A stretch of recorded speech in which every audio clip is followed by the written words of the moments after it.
24 ఎన్నికల ముందు ఇద్దరు యువ నాయకులు యువతకు సంబంధించిన యువతను రెచ్చగొట్టే కెపాసిటీ ఉన్న నాయకులు, ఒకరికి సింగపూర్తో ఒకరికి రష్యాతో కనెక్షన్స్ ఉన్నాయి. వాళ్ళు కనపడకుండా పోయారు జనవరి ఫిబ్రవరి ఆ టైంలో.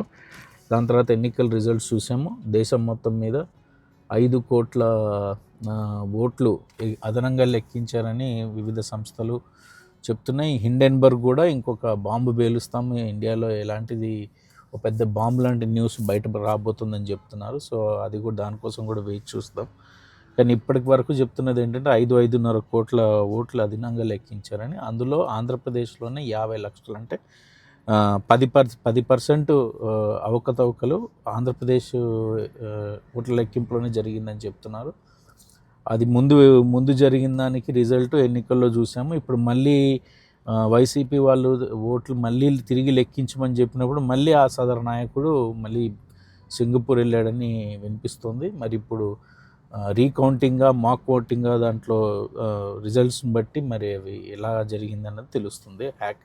మళ్ళీ దీనికి కూడా సెట్ చేసేసారా అక్కడ లేదా అన్నది బయటపడుతుంది. Let us wait.